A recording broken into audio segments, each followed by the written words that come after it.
submeta à votação do plenário. Muito obrigado. Eu agradeço, mas essa é uma matéria constitucional. É verdade. Essa é aliás, a defesa adotou como fundamento, e Vossa Excelência mesmo pediu e reiterou, era um dos pedidos, exatamente a análise não apenas da legalidade, mas da constitucionalidade. E quando é matéria constitucional, o presidente vota.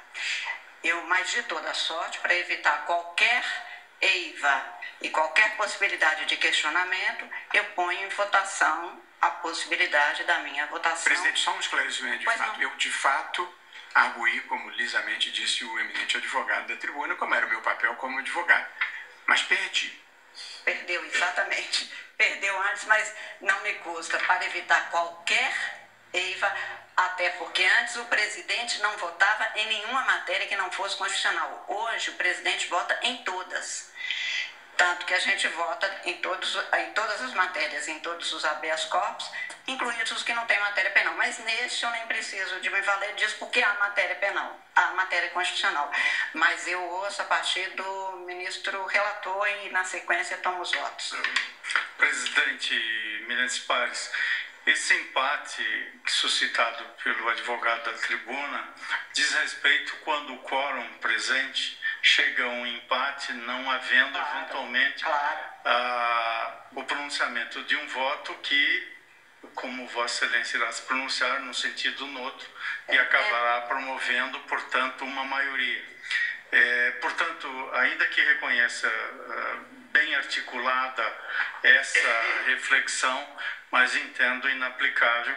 Aliás, cumprimento Vossa Excelência por ter colocado em votação a possibilidade do seu próprio voto. Claro, mas eu acho que é mais democrático e fica isento de qualquer questionamento. Ministro Alexandre de Moraes. Presidente, também cumprimentando Vossa Excelência por ter colocado em votação, que eu acharia desnecessário, essa questão, além de tudo, está preclusa. Porque esse julgamento é continuidade do julgamento de quinta-feira passada, onde Vossa Excelência votou por duas vezes sem nenhuma impugnação dos advogados. Então, também acho que não há o mínimo cabimento Vossa Excelência não votar. Presidente, eu acho que o advogado está competente e proficientemente disputando o interesse do seu cliente, que é o seu papel, e, portanto, merece a nossa admiração. Mas o artigo 146... ele se aplica no caso de ausência de um ministro. Um ministro, aliás, teve que... E no caso de Cesare Battisti, que eu era advogado, o eminente ministro Carlos Alberto Direito estava já, eminente e querido e grande ministro e grande brasileiro Carlos Alberto Direito, já estava afastado por motivo de doença. Por isso se aplicava o 146 naquela ocasião. De modo que, toda consideração pelo trabalho primoroso, eu diria, do advogado, acho que não é possível acolher o pedido. Pois não, agradeço a Vossa Excelência, ministra Rosa Weber. Acompanho as razões de Vossa Excelência. Pois não. Ministro Luiz Fux.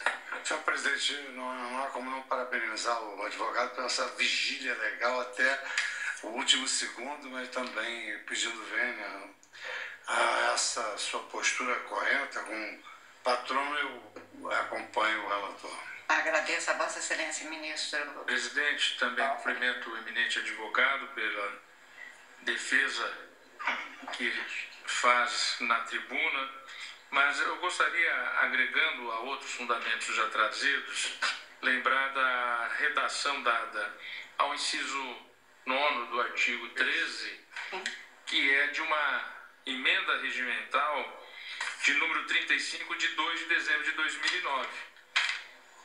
E esse dispositivo estabeleceu que cabe ao presidente proferir voto de qualidade nas decisões do plenário, para as quais o regimento interno não prevede a solução diversa, quando o empate na votação decorre de ausência de ministro, em virtude de A. impedimento ou suspeição, B. vaga ou licença médica superior a 30 dias, quando seja urgente a matéria e não se possa convocar o ministro licenciado. Da leitura do dispositivo, o que nós verificamos? Se o presidente vai desempatar com voto de qualidade, é porque ele vota. É porque antes não votava, ministro. Quando eu cheguei Aí no habeas corpus, claro que o presidente participa da votação de qualquer processo no plenário, mas no habeas corpus nós teríamos a exceção, a aplicação dessa regra. Se houvesse disposição, empate, no caso de empate, sim, revelando que aí prevalece a decisão mais favorável ao paciente. Agora, todos nós compreendemos o denodo com claro, que defende claro, os interesses do não tem paciente nenhuma dificuldade. ao doutor Batoque. Sim, no caso do habeas corpus não caberia a voto de qualidade, mas Tem voto de Minerva, mas a cadeira participa o presidente do julgamento. vota. Vota. Como nas turmas, o presidente Presidente vota. participa. É que antes realmente o presidente não participava. Me lembro que até a ministra Ela, enquanto presidente, não participava.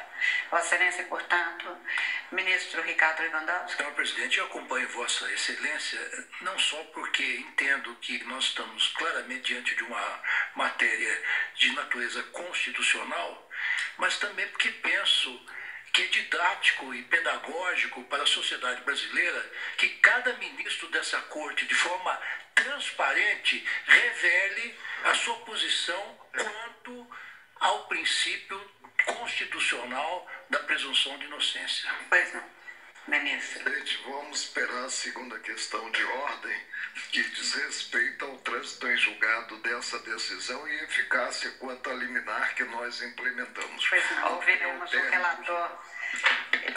o relator e depois decidiremos. Ministro. Também, senhora presidente, entendo que, no caso, Vossa Excelência tem o direito de proferir o seu voto. Eu peço vênia ao eminente advogado para acompanhar o voto do ministro, o relator, ministro Edson Fachin. Pois não. Eu, então... Bom, a gente vai acompanhar agora o voto final, o voto decisivo desse julgamento, que pode ser contrário ou favorável ao ex-presidente Lula, ao habeas corpus do ex-presidente Lula, ao que tudo indica, a presidente da Corte, ministra Carmen Lúcia, deve então votar contra a liberdade preventiva do ex-presidente, ela que segue encaminhando o voto neste momento, que discutia agora há pouco com os ministros a possibilidade de ficar de fora dessa votação, como havia sido pedido pela defesa do ex-presidente. Esse pedido, então, foi colocado em votação entre os ministros, o que acabou sendo contestado pela maioria. Então, a gente segue acompanhando o voto da presidente do Supremo. Esta é uma matéria realmente muito sensível, basta ver de todos os votos que aqui foram tomados, em quantas ocasiões teve lugar neste plenário, desde muito tempo antes dessa mesma Constituição, a questão da prisão, da possibilidade de início de prisão e o significado dessa chamada presunção da inocência, ou para outros, presunção da não culpabilidade penal.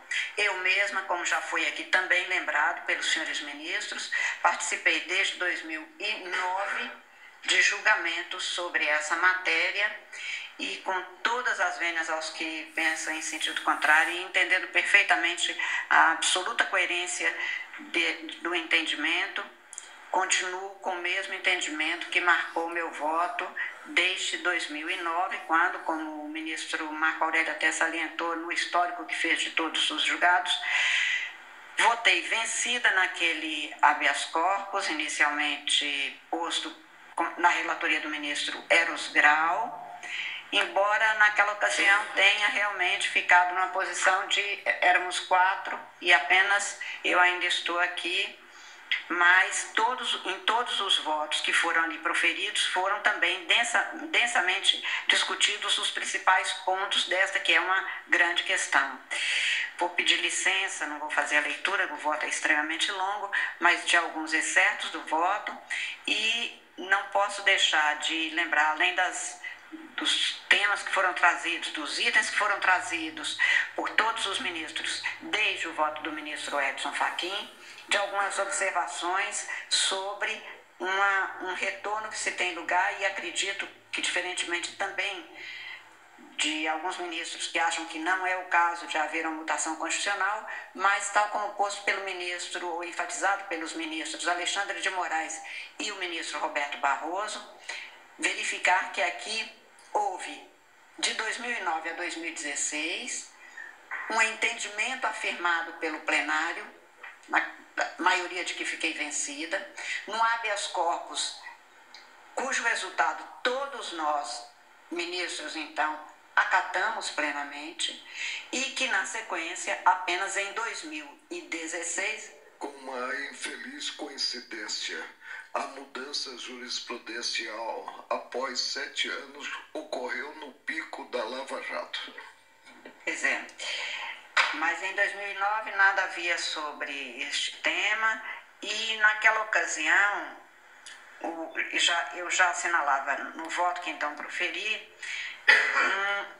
que o Supremo Tribunal vinha discutindo isso, citava o ministro Celso, não aquele acordo de 1991 que é mais vezes lembrado e que representou um marco porque pós-Constituição de 88. Ministro Nery da Silveira, relator? Do Aldir Passarinho, naquele caso, em que o ministro então se dizia que o preceito não pode ser, falando exatamente que ninguém será considerado culpado até o trânsito e julgado da sentença penal condenatória, afirmou então, ao final, este plenário, que o preceito não pode ser considerado isoladamente, mas sim em harmonia com outros dispositivos constitucionais, inclusive os diretamente referentes à prisão, como o inciso 54, do mesmo artigo 5º da Constituição, e exatamente porque, segundo o que então se entendeu, esses dispositivos revelam que pode haver prisão independentemente do trânsito em julgado, Vossa Excelência fez referência, ministro Celso, como outros, em diversos casos, diversas ocasiões. Afirmou-se então neste plenário que no caso houve processo legal que se completou na fase de tramitação ordinária. Naquele caso, havendo decisão condenatória, em consequência, houve a ordem de prisão com atenção, portanto, ao disposto no que se continha na Constituição, pelo que ali se concluiu, em 21 de maio de 93, que pode haver prisão determinada pelo juiz, ainda que para chegar-se a uma conclusão que a própria Constituição não poderia ter o elastério pretendido naquela impetração, mas que era admitido realmente a possibilidade de uma prisão inicial para cumprimento da execução penal, segundo o que se contivesse nos autos. A regência infraconstitucional de prisões cautelares de diversos tipos, o que aqui hoje também já foi lembrado, firmou-se a partir de circunstâncias que levaram a uma construção que foi enfatizada no habeas corpus, de que fiquei vencida juntamente na honrosa companhia da ministra Ellen Grace, ministro Joaquim Barbosa e ministro Menezes Direito, o habeas corpus 84.078, nas palavras do ministro Menezes Direito, aspas, é comum que se diga que essa prisão não se coaduna com o princípio da inocência constante do mencionado inciso 57, porque se tem em vista a garantia da persecução criminal à prisão cautelar, e sendo a prisão cautelar apenas um meio de assegurar o bom resultado do processo. E então, perguntava o ministro Menezes Direito, nessa linha, admitir a prisão cautelar antes do trânsito em julgado da sentença condenatória, e é inevitável fazê-lo após o que dispôs o Constituinte dos 80, e não admitir a prisão para execução da pena é reconhecer ao bom resultado do processo um valor maior que o alvo mesmo deste processo, a sentença ou o acórdão.